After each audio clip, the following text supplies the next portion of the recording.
And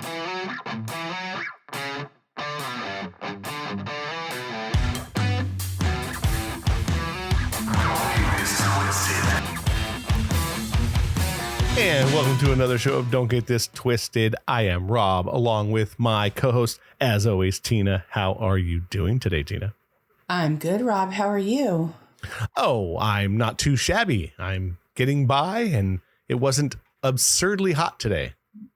Yeah, we've been having a little bit of a cool trend going on. I'm kind of excited about that. It's supposed to get over 100 this weekend. I'm not looking forward to that. Awesome. Yes, that is correct. It's supposed to be pretty warm. So yes. Yeah. So we better enjoy it. Supposedly, it's supposed to be 61 tonight where I am. Which is probably about the same for you. Interesting. I've been in the pool every day for the last 6 days, and the weather for it has been perfect. The pool couldn't be nicer right now. Oh, I'm sure. So, it's probably nice and cool. Yeah, so I've definitely worked on the pink panda, from wearing the one piece. But actually, nice. I got some new bathing suits, so now I'm not looking like a panda. It's kind of cool. That's not good. That anybody cares, but Well, it's if you care. That's what really matters. Well, when you're naked and you kind of look like a panda because of where your bathing suit was, yeah, that's very interesting. It's not all that sexy, so I'm glad I got some different bathing suits, and the lines are starting to change. I'm thinking maybe I'll get one so I can look like a panda as well. I would love that. We should. Wouldn't that be awesome? Yes. So everyone looks like a panda, right? And I say pink panda because I really never get suntan. So, which is kind of wild because you are a native. I am. I have gotten a little bit of color, but not much. But your mom was a ginger. Mama was a ginger. So does that make you a native with no soul? I don't know, but I don't have any sense of direction, so maybe. Yeah, because gingers have no soul. So I've told her that a couple times in my life. I'm sure you did. Yeah, she one time she hit me. It was funny, but she threw something at me. The good old days, when parents could beat you, and it was more than okay. It was discipline. Yeah, well, I guess my son got a little bit of that, so I'm okay. So today we're going to talk the fun subject of marriage, and mostly if we would do it again. Okay. Because, well, you're going through that, and I've already done it. So I've been divorced quite a while. Mm-hmm. So I think, you have to start thinking about, if you're willing to do it again or not. You're so, you're kind of, you're still somewhat in that department. So, but I think there's always. You mean I'm still attached, right? You're legally married. So. Right. But obviously, when you start looking at the reality of what your future obviously is, for you, it's very wide open. And for me, it's a 12-lane highway. So it's more of, again, for you, it's kind of weird because I don't know if I want to, it's hard for me to throw hey, do you think you would ever do it again? But hey, do you think you'd ever do it again? I don't really see myself doing it again for a number of reasons. One, I didn't like feeling like I had to be somewhere where I didn't feel loved or I wasn't happy. And that definitely is something that I didn't like when I was married, just didn't feel like I was where I needed to be at the time. Also, now that I'm getting divorced, I get spousal support. So if I marry, I wouldn't get the spousal support. So that was something that I would look at as, Like, for sure. I mean, yeah. I think that there has to be, everything's checks and balances, or you have to weigh things out. For me, it's more of the would I, because of how I see the world now, or how I see just the institution of marriage. Like right at, obviously not too long after I was divorced, I just would say I would never, ever, ever, ever do it, ever. And then I would say within the last 5 years, I was super open to it. Like, yeah, I think I would do it again.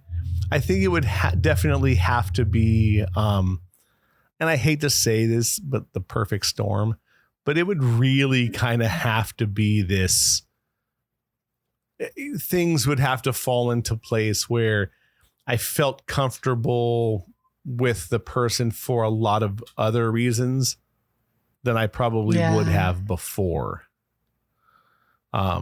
So, and I mean, now 5 years later or 6 years later, over all these things, I think I'm a little jaded, and I don't know if I would do it or not. I definitely get the jaded part for sure, because, when you're leaving a marriage, all you're concentrating on is all the crappy things that are going on. And, that will tend to leave a little skid mark on your reality, So I get that. I don't know though. For me, I always say never, because every time I've done that, I've been kicked in the ass and had to go back and do it again.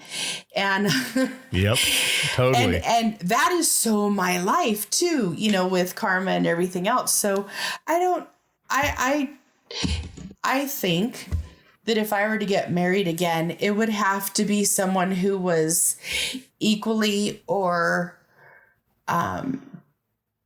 it was significantly better at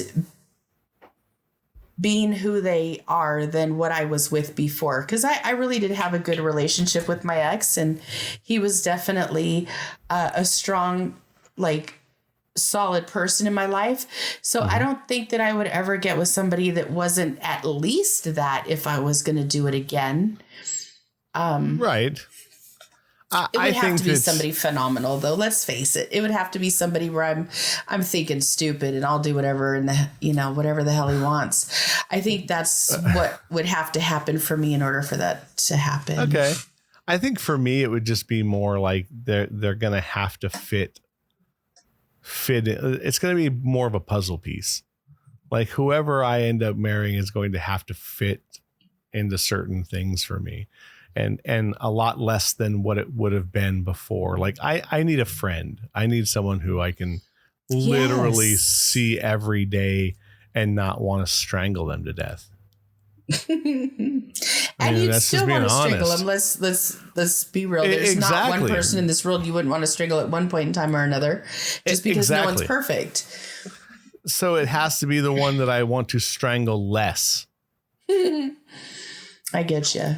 I also think that I know who I am, and I'm definitely a what's the best way of putting it? I'm an odd character. I wear all my emotions on my sleeve, but I have no filter. So I'll say shit, and then after that realize that I said something stupid. I get that. But you know what? I don't think that I'd care to have somebody that has a filter. It would have to be somebody, if they have a filter, that would be fine too. But I would kind of just like them to be raw in who they are. In order to really love somebody, you have to love everything about that person. And filter, no filter. I mean, if they had one, great. And if they could keep, if they could mind their P's and Q's and make it easy for me, that's great. But I don't know. Filters, I don't know. I mean, I think filters are dangerous though, because too many people hold back shit now. And then it just builds and builds. And then the next thing you know, you're blowing up for absolutely no reason. Yeah. Yeah. Or so you think it's no reason. And then you realize that it's 5 months of holding things in. So that's why I think that no filter is better, because you end up like just saying, fuck it. And I'm going to tell you, or I'm going to say this. And if it offends you, it does. You know what I mean? Yeah. Well, you should be able to hear anything that your mate has to say. I offended again. Do we really need to go that far? I may not like something that somebody says. I may not like something you say, but it's not like it's not going to derail our relationship. You know what I mean? Because I could take it, you could take it. We just work together. I don't know. Totally. I agree with that. But like, I guess it all matters too that, look, I might say something that is a little not PC. So when I do, some people will take that to heart, like, or I'll make an off-color joke that people are just like, oh my God, I can't believe you said that. I'm like, it's funny, like, regardless. So, but why would you want to be with somebody that's going to get butthurt every time you say something? No, I agree. I agree. I love saying stupid shit that people are going to be like, did you just say that? And I'm going to be like, yeah. And I actually believe it. But you don't have to hate me for it. And if you do, there's the door. Exactly. Because look, at the end of the day, and we're all going to get a little twisted, right? Every blue moon, because someone's going to say something, or like politically. The problem too is, like, everyone says, oh, you have to be with someone who politically aligns with you.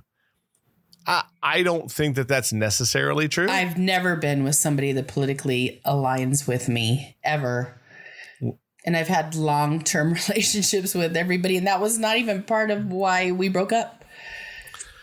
That's good, because like, I think the political climate is so, it's just so in the forefront of everything. You know what I mean? Like, you can't get away without someone saying something about mostly our ex-president. I mean, it's the guy's not even in office anymore, and all you hear is Trump this and Trump that, and it's like, wow, like, okay. And again, I say I'm more of a centrist and I lean right. But I think that's the crazy part. I've seen, mostly on dating profiles, I've seen people that are like, yeah, if you voted for Trump, swipe left. It's like, wow, like you're limiting everything, because maybe you don't get along politically, but if that's the one thing that's going to, I guess, be the deal breaker. Yeah, put a wedge in everything. It's like, obviously you weren't going to get along anyway. No matter, even if you could have 15 great dates, or you could know somebody for 20 years. And that you say this one kind of weird thing, and the next thing you know, it's plunging things into the ocean. It's like, wow, I thought it was better than that, or I thought it was stronger than that.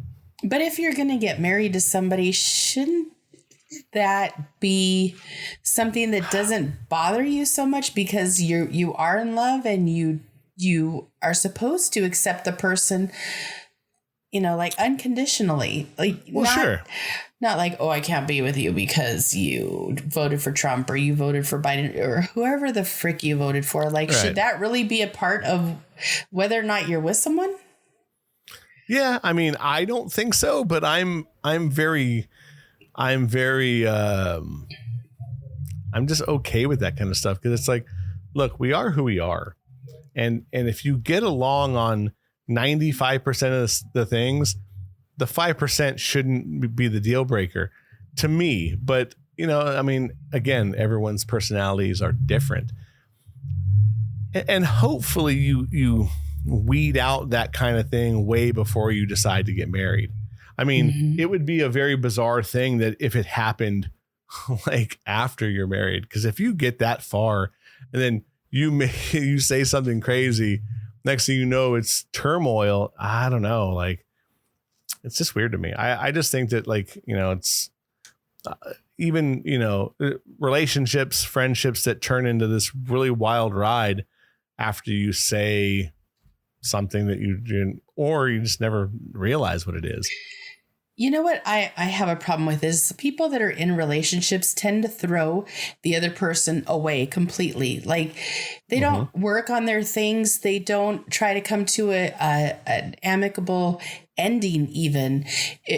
I think that as people, because we don't want to deal with somebody that thinks differently than us, we tend to throw people away. And I'm having a hard time with that because I'm still friends with all of my exes. Like, there's not one that couldn't call me right now and say, hey, Tina, I need you.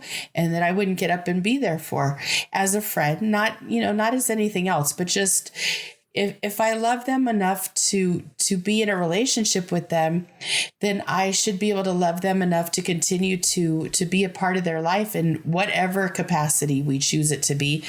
I don't know. I think that getting married kind of isn't a cool thing to do anymore because people don't know how to deal with somebody and their differences.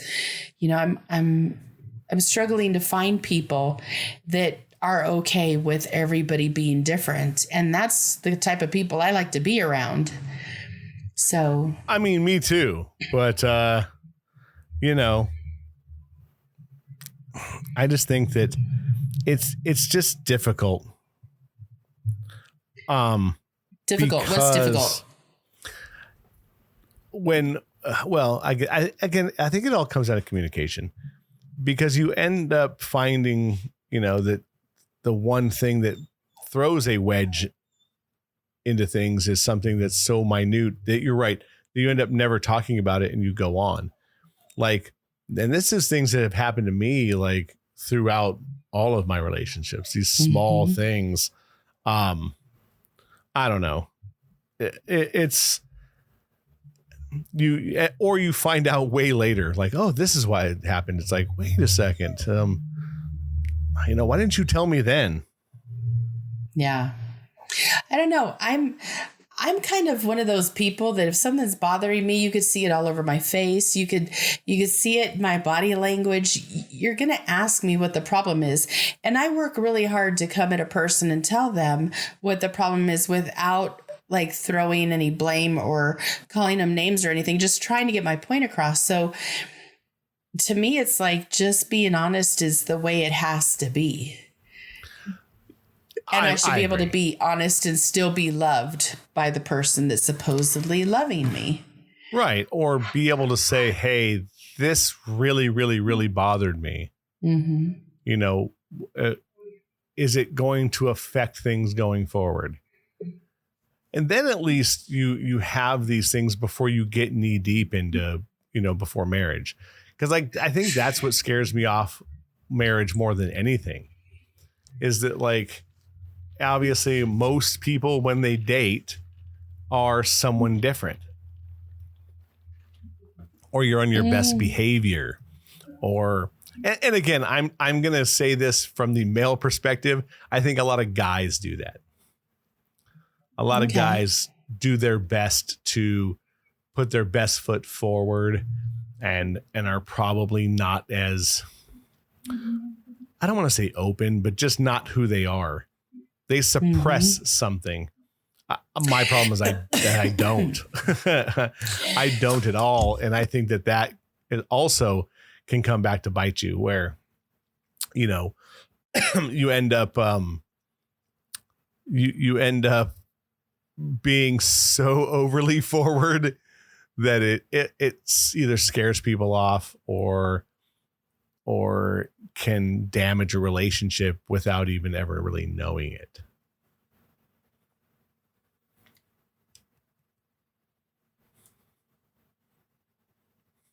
Oh, we can't hear you.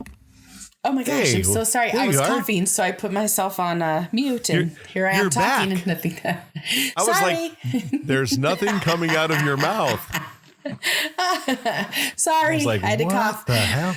No, I like to know people's sick and twisted. I like to know where their lines are, where, you know, they're this way to a certain degree and then it's going to flip. Mm-hmm. Like I like knowing people on that level. And I truly do appreciate knowing the little idiosyncrasies of people's personalities and what they got going on and whatnot. Mm-hmm. So to me, that's the stuff I want to know first. And I don't use it against a person. I haven't used it against a person. Like, I know things about everybody that if I wanted to judge somebody, I could judge myself right out of their life.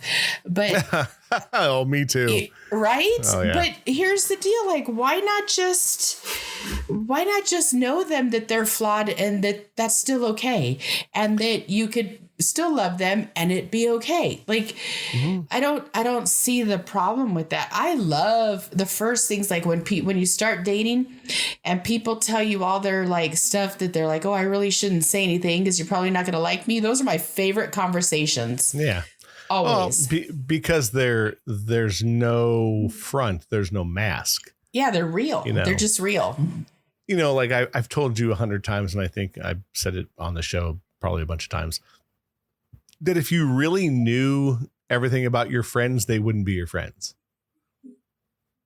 Because look, even the best of friends hold something back, because everyone knows that like, this one might be a bit too much. I don't know. I think so. I think most people do. And again, it might be something that wouldn't bother you or wouldn't, but I think we look at society still and go, if I say this, someone's going to get mad. And I do that as well. Not as much. I think that I'm very upfront, open. I'll say crazy shit, and I worry about it on the back end, because this is who I am. It's, you know, take me or leave me. And if you don't want me, at least say it. Say it and say why, and, you know, let's get going on to the next adventure. Because why even listen to why though? Because people come up with so much bullshit as to why they don't want to be with somebody or what they think the problem is. It's like, are you really even telling the truth with yourself? Well, maybe not. I mean, I think that could be the other thing for sure. I think that those are the things that you are they're, you know, one big scale, right? And you always put some stuff on this side and some stuff on the other. And you have to balance it out to see, you know, what's the worst thing that you're going to have with this person. And if you can handle that, you should jump in with both feet. It's okay. Like, my thing is, I'm not afraid to get hurt. Why do you have to, though? Why do you have to jump in with both feet? Why do you have to get married? Like, for me, no. I'm not saying that you have to. I'm saying that if you're open to it. Right. I don't think you have to get married. Not anymore. I think that mostly I think marriage is predominantly for children. Oh, yeah. That you get married to have children and to raise a family. I think that's what it's for. I think it's okay to get married if you think that's what you want, even if you don't want to have kids, if that's your thing, if you want that commitment and you want it mostly from a religious standpoint, where, you know, if you want to get married in front of God, I'm okay with that. If you want to get married just because you like the idea of a permanent relationship and you know, something that's set in stone, and that you are building a relationship and you're willing to put it to paper and change your last name, blah, blah, blah. You know, however you want to look at it that way. I think that's the way I look at it. Look, you don't have to get married anymore. I think that you could be with somebody but would you have said that before your son was born? Like, would you have thought the same way? Because I always kind of thought that marriage was an end game. It was something that you aspired to to do, and to have a mate like that, and to stand up in front of everybody and say, this is my person. When I was younger, I was raised to aspire to be like that. And now that everybody's gone and nobody's trying to raise me, I'm going, why was that what I was supposed to be aspiring to have in my life? Like, really, did it benefit me? I guess it did. It did. But would that have been the only way that it would have benefited my life? Absolutely not. The person that I was with every day was what benefits a life, right? The person that you're with. So really, do we need a piece of paper? Because I believe if we didn't have that paper, I think things would have just maybe not been so serious that it got to the point where we couldn't do it anymore. You know what I mean? Yeah, no, you're right. I think there's pitfalls with being married. Yeah, for sure. Because I think that you hold yourself to a level when you're married. Right. You know what I mean? Like, I don't want to get out of this because whatever reason, family, what's the family going to think? What are the kids going to think if you're getting a divorce? What is, this, that, and the other thing. And then you look at the financial burden of getting a divorce, and we have to start over. Everyone's going their separate ways. Mm-hmm. It's going to be hard starting over. And I went through all that. I went through all that, and I took my kid. So I had my son. So here I am, a single dad starting from scratch. There's a lot of things. I didn't have a car at the time. Like, there were things that, like, I was behind the 8 ball because of financial situations that I didn't get myself into. But yeah, you're right. I probably wouldn't have said that before my son, but once you have a kid, I think you see marriage differently. I think going into it, you're getting married for a reason. There should be, for me, there's 2. Like you said, I think that it's a commitment to the person that you think you want to die with. Mm-hmm. And if you're that serious with that person, obviously you probably want to have children or procreate. One of the 2, like, or a combination of both. But yeah, I think that you are looked at differently when you're doing that marriage thing, and you look at what marriage is differently. That's why I think once you go through it and get a divorce, you're super jaded at first, and you're like, I'll never do this again. Screw that. I don't want to hurt again. I don't want to get hurt. I don't want to do this. I don't want to do that. And then you do get to a certain point where you're like, I would probably do it if I found that one, and then you maybe think you found that one, and that kind of fades out or fades away. And you're like, do I really want to try to do this again? I see. I'm at that point in my life where I'm just like, I don't know. I mean, I love the idea of a mate and someone to be around all the time, but do I really have to get married? Probably not. Right. I think the other reason to get married, and let's say you're with somebody in the twilight years. So let's say 60. Let's just say 60 is twilight years. No, fuck but off, I'm Rob, saying no. But what right exactly. But and this is kind of what I'm going to say though, because I think at 60 you start looking at your life differently, right? So let's say you start looking that death can happen at any time, and it can happen now at any time. But obviously, once you get, mid 60s, late 60s into your 70s, you might want to make sure that the person you're with, let's say you're with them 7-8 years, you might get married just to make sure that they're financially taken care of. Their insurance is taken care of, this. And I know that you can do a lot of that now without being married. Mm-hmm. But like decisions, like, if you're not married, and I don't know if you can make life decisions, like if you're in the hospital on a respirator, I don't know. I don't know the legalities. Whoever's on your advance directive would be the one that gets to make the decisions. Yeah, but can you do somebody who's not married? Yeah, because my ex and I have done it, even though we're still technically married, but the divorce is going to be final sooner than later. And because we put each other's names on there, that's who gets it. Like, who's holding that paper wins. You know what I mean?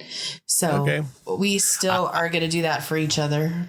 I don't know if I'd want to do that if I was paying someone spousal support and they end up in a bed.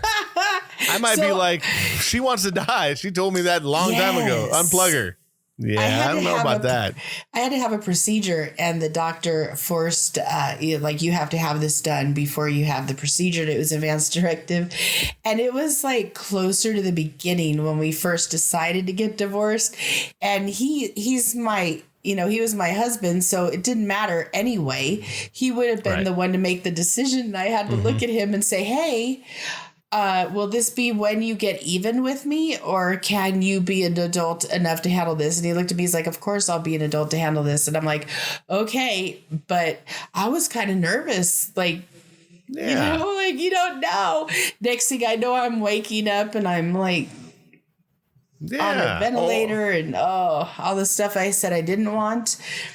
So, or if he has to make the decision of, she may be brain dead. She may be in a coma for 3 years. What do you want to do? Unplug her. Because I don't have to pay her no more. Yeah. Well, see, and that's it too. And in all honesty, please unplug me. Like, I don't want to be. Yeah. I mean, I say be that a vegetable joking. For 3 years. Fuck that. If this is an out, I'm getting an out. Let me get out. Like, it's okay. Yeah. I say that jokingly, and I know him. So, like, I say that just in case he comes across this episode. I'm saying that humorously. Yeah, because he's a good guy. He will always do right for me because that's the type of person he is. And that's also what he expects out of me, is to do the right thing. Like, try to be, and we do work on that. So if he wants to pull the damn plug, let him pull the plug. Well, yeah. And if he's in a bed, you're not going to pull the plug because you're going to keep getting paid. No, I would pull the plug. Like, you're like, no, keep his ass on the ventilator for fucking 5 years. As long as that check keeps coming in. So our neighbors, when we were living together, the husband was terminally ill, and his wife kept him alive because that's what he wanted. And I had such a hard time. Like, I felt so bad. Like, to watch him deteriorate the way he did and know that was no life, and to know that he was in so much pain, and still she was fighting for him, and God bless her that she and he believed the way they did, because that's not how I believe. And I tell people, please don't ask me to do this for you, because I'm a plug puller. I don't want you to live on this earth not living. That, to me, that's I agree. Horrible. I don't want to. That's a shit way to exit this place. I know. But I'm grateful for the fact that she did everything that she could for him to keep him alive. Like, she gave it every freaking thing and then some, to the point where I was like, please show him mercy. Like, and I know I sound like an asshole for that, but I'm not. It hurt me. Even hearing her talk about what was going on, it made me want to run away. Like, it made me want to run away more than the divorce did. I think that's marriage, right? That's a commitment, and to make that commitment is big. And I think that's, to circle back, that is it. Like, am I willing to make that commitment again? I'm up and down with it. I think that, again, the perfect storm, and I don't even mean the perfect person, because no one's perfect. Right. I just think the perfect situation, someone that I can laugh with, someone that I can be with and talk to about anything, even when I'm in a shitty mood, or I'm, whatever. More someone to lean on. Again, everyone wants a best friend, but I think that I'm that it has to be that way. So whoever I meet needs, if I meet somebody or whoever it ends up being, it has to be that person that I feel that they're more my friend than anything else first. Yeah, it has to be somebody you want to be with regardless of how they act or what they do or what's going on in their world. It's got to be somebody that you just can't imagine not being around. Yeah. And if you find that, then go ahead, get married, like knock yourself out. Mm-hmm. But know that person doesn't stay the same, because as we get older, we grow and we change and we evolve and we have different needs. So sure. You can't, I always say, you know what? I'll give you a solid 10. Let's do it this way. Everybody gets married for 10 years and then they're immediately dissolved at the 10-year mark. They have to stay single for a year. Yeah, they could do that. They could re-up. No, I think they have to stay single for a year. They can still be with the person but not be married. So that everybody's there because they want to be there, not because they have to be there. After that year, if you're still dying to get married again. We'll throw a big party. We'll have a good time. Let's fix the economy by having more marriages. I don't care. But actually, I think I love your idea. This is, let's say we do a solid 10. Yeah. Then you stay single for a year with an automatic re-up if you don't dissolve it. So like it's up to you guys to make sure that you have like whatever the date is, your marriage date to 10 years. On that day, you have 1 year to dissolve it. And if neither of you do, you automatically get re-upped. Because here's the thing, if you're that in love and everything's going good, you don't give a shit if it re-ups. But if you're unhappy, you will make damn sure that you go dissolve that shit. Mm-hmm. So I like that idea. And I think that with small exceptions, after that 10 years, you should walk away clean. Yes, that was part of it. Like, it's just a wrap. There's no hard feelings. There's no, this is the law. Let's just make it the law. Because if you think about it, in my 20s, I was, taking care of my family and trying to have kids and finding a person. And then in my 30s, I had a kid and I was the matriarch of the family and I was taking care of everything. And I was running that. But then in my 40s, things changed, and with having the partial hysterectomy and my mom dying and my daughter running away and all the crap that went on, like I was a totally different person at 40 because I didn't have any obligations. They all ran away. So then, now I'm looking at my 50s going, holy crap, I don't have to take care of anybody and I'm not going to be married and I don't know where I'm going to be living and I don't know how I'm going to do this, so it's like, I think that every 10 years you grow in such a way that how do you pick somebody to love for a lifetime if you're growing? I know people do it, but how do you love somebody through 30 years of change? It's a big one. I think the only way that happens is that you continue to change with them. Together, yeah. But how often does that happen? Because women and men are so different. They don't change the same. It's not. No, but I think that one or the other morphs into the person they're with because they like that 95%, like I talked about earlier. That 95% is so driven that you go, I'll just morph in that 5% and I'll be fine. And that's how people, I think, stay together. Mostly from the generations before us, people together 60 years, And again, I think, as you get older, like if you got married at 20, by 30, everyone's marriage would be dissolved. You know what I mean? Like, and again, if we go with the thing of you just walk away, like no child support, no alimony, no nothing. That's the thing. There still would need to be some like child support. There's a little bit of a problem with that for me because I do believe that kids still need to be taken care of. Parents still need to be there. We talked about fatherless homes. I agree. I just say there's no legal obligation to it. So with the exception of saying, okay, look, you do this and I do this, you make sure, or you both put the exact same amount into a fund to take care of the child. Because look, men get screwed. I took my kid and I got zero child support, zero, not a dime. I didn't ask her for it though. You see, that's the thing. You didn't ask. No, because part of this deal was, why are we going to screw each other's lives up? Just take care of your kid when you have him, and I'll take care of him when I have him. I just happen to have him all the time because I didn't want to be without him. So I knew what I was doing, and I'll sound morbid, and I don't mean it this way. I just looked at it like she was dead. And I wasn't getting any child support anymore. Man up, take care of my kid. When he's with you, make sure you take care of him. You feed him, you buy him clothes, get him shoes for school. She didn't not help.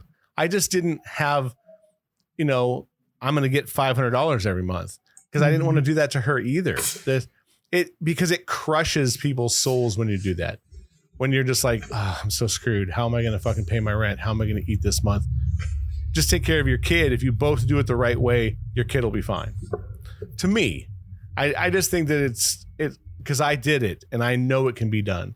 You don't have to have child support. You just have to nut up. I get that. And I'm so grateful that I don't have a kid that I have to worry about while getting divorced, because I think I would have sucked it up and stayed.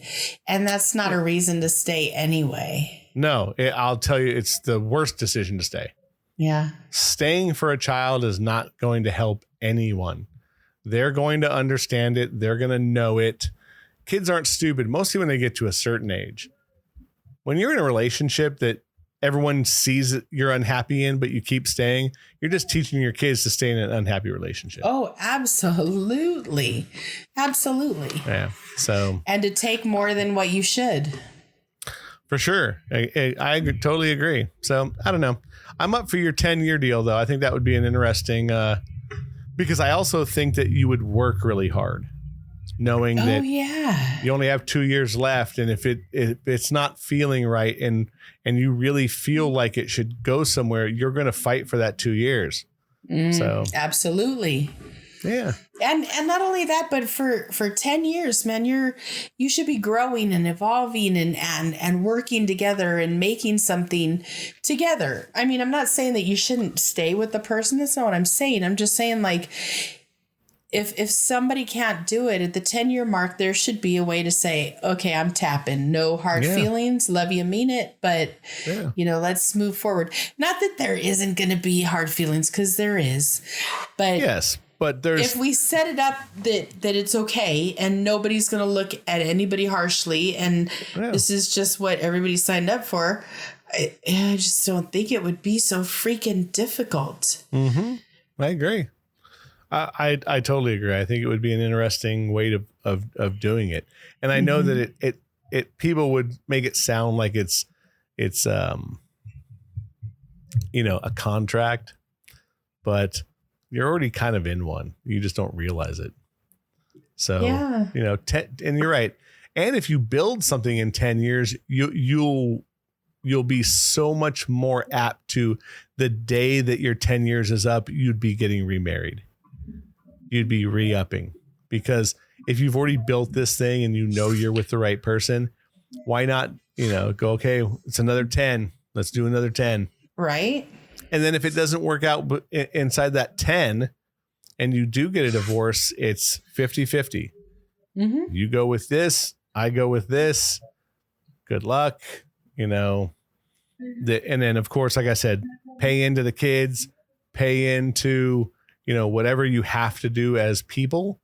And then you go from there. And then your kid doesn't suffer. I also think that if you're going to do 50-50 split, it's 50-50 with the kids. No matter what.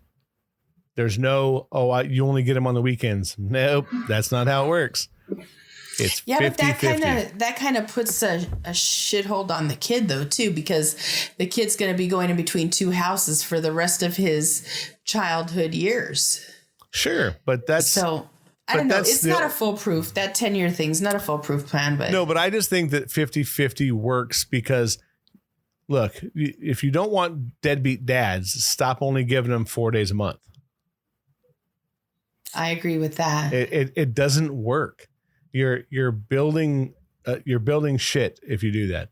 If you go week 1 with mom, week 2 with dad, and then not only that, it makes the father be a father. You got to get up at 6:30 in the morning, get your kid ready. You have to drive him to school. You have to make sure you make it to work.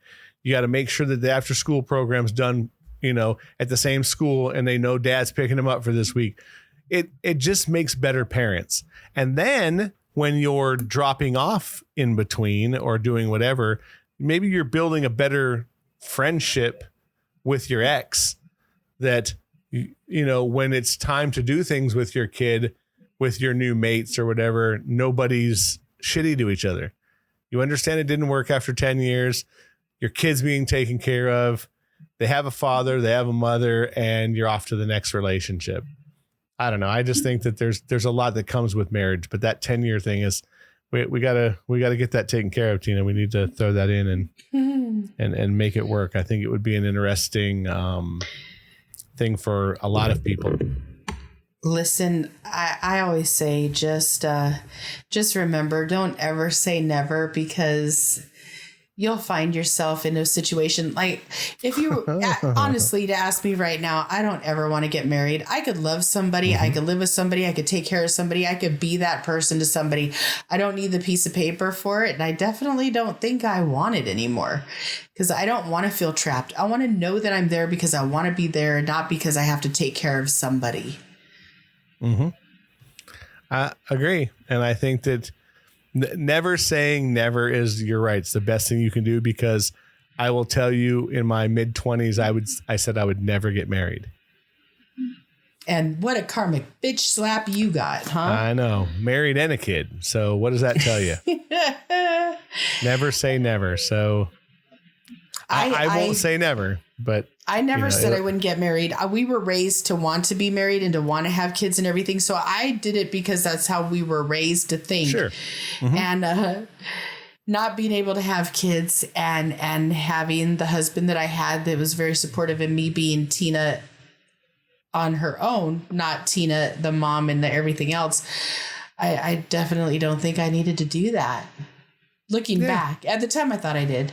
And I don't regret it. I mean, I definitely feel like it was something that had to be done, or that should be done, or it was definitely a lesson in life, and learning how to deal with that. I got a lot out of it, but I think now the lesson is don't do it again. Yeah, no, I get you. And like you said, I won't say never. I just think that it's the perfect storm will have to happen where I find myself with that one person that I'm just like, yeah, I can be with you every day, and I enjoy just being in your company. And sometimes, as we get older too, I think it's about company. It's about being with somebody that I'd agree. That it's, like I said, more of a friendship with all the perks. So I don't know. Hey, we've come to the end of our show. Hey, what do you know? Yeah, it's been fun. It went pretty fast. Yeah. After the abortion episode, I'm back on it. Like, I just didn't like doing that. The music this is much better. Every blue moon, we're going to end up doing episodes that are a little either controversial or not as happy-go-lucky. Matter of fact, next week I think is going to be one that might not be very go-lucky, but I think it's a good subject as well. I think it's going to be just fine. Yeah, we're going to have a guest and everything. We're working on these guests. We know so many people. It's like so many people are afraid to come on here and talk with us. I don't understand. It's like getting someone to come on here is like pulling teeth. It's like going to the dentist. It's like, we're really not that bad. I don't get it. But it's been a good week. I don't think we've got anybody new but India's still kicking it. They're going. And obviously our friends here in the United States of America, they love us. We're still trying to get a couple of states. If you know anybody in Hawaii or Louisiana, Alabama, Utah, Wyoming, Maine. Tell them about the show. We want them to listen. And we want you to come back on and listen and enjoy the show and come on with us. We're always looking for guests. It's always fun. Anything else you have to say there, Miss Tina? You could find us on Apple, Spotify, iHeartRadio, Google, Amazon, anywhere you could find podcasts. And please look for us on social media and, tell us what you think. And if you want to be on the show, please get in contact with us via those Twitters or Instagrams or Facebooks. Also, if you look in the show notes, our email's in there. You can also email us as well. We'd love to have you on. Absolutely. So please feel free to follow, like, share, and let's get some more listeners. Exactly. And this is an opinion show, so don't get it twisted. We're just having a little fun, trying to put our opinions out there. Until next week, come Wednesday, it's for my lovely co-host Tina, I'm Rob. It's time to go walk my dog. Bye. Talk to you later.